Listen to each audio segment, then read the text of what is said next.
This is The Briefing, a podcast presented by Mussio Goodman Law Firm. Today, the topic is when an executor is not winding up the estate quickly. And we're going to get Wes Mussio, the managing partner from Mussio Goodman, to answer some questions for us. Thank you.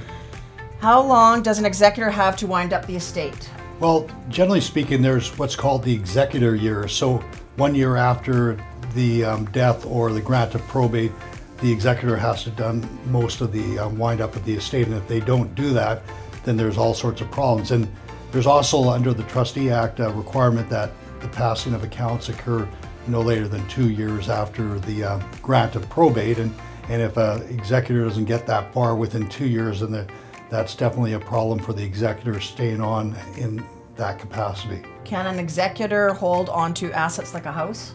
You'll see that all the time in these estate cases. So what happens is the executor often is the child that went back home with mom and dad and living with mom and dad, and suddenly they die and there's the house where they've been living quite a long time. So they want to hold on to the house rent-free and enjoy it, but there's some limits to that. So what you have to do is you have to look at the will itself and see what the powers are, because sometimes the will say that there's a power to hold investments, but you have to show that it's reasonable. And if you don't show it's reasonable to the beneficiary, then you can't hold on to the asset. So let me give you a simple example. In a case I'm working on, in the past, where the individual, of course, was living at home with mom and dad, didn't want to sell, and then as you saw the appreciation of values in British Columbia, the asset actually went up $1 million. So hard to kick that individual off of the being the executor, because they've actually made $1 million for the beneficiaries.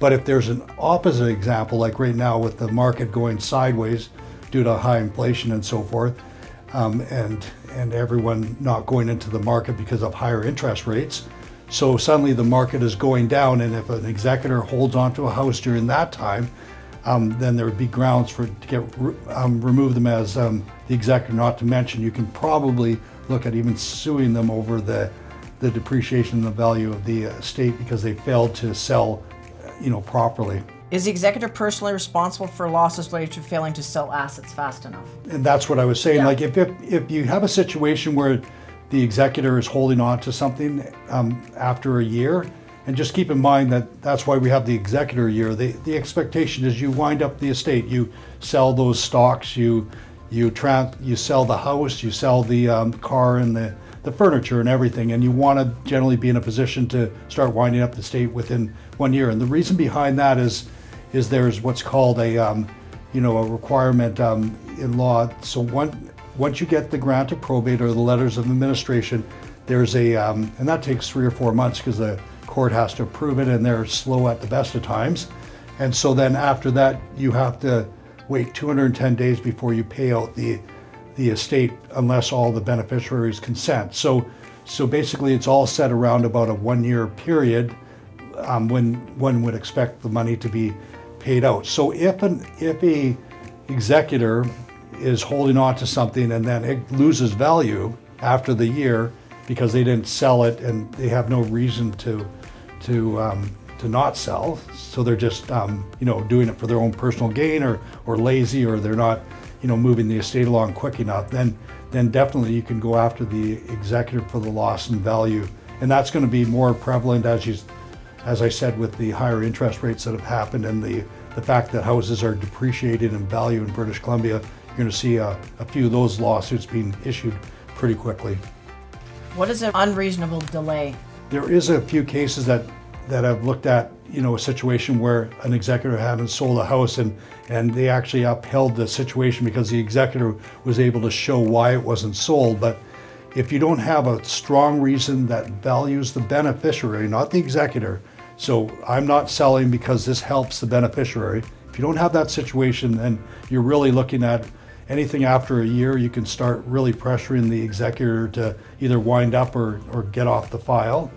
And after 2 years, you're definitely in a position where a lot of courts will look at the executor and remove the executor because he's not or she's not doing the proper job. and that's called passing over the executor.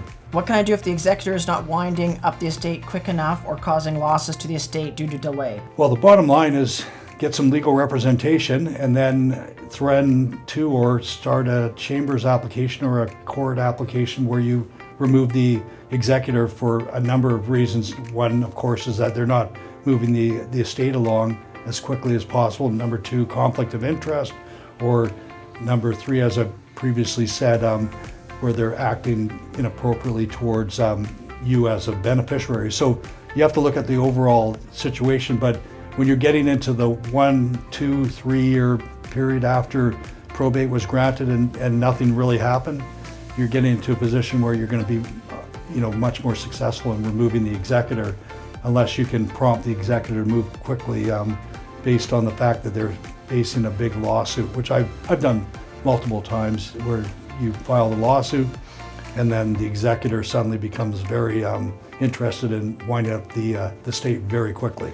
And if you have any further questions on this topic or others, feel free to reach out to me at my email, mussio@mussiogoodman.com, or give me a call at 604-336-8002.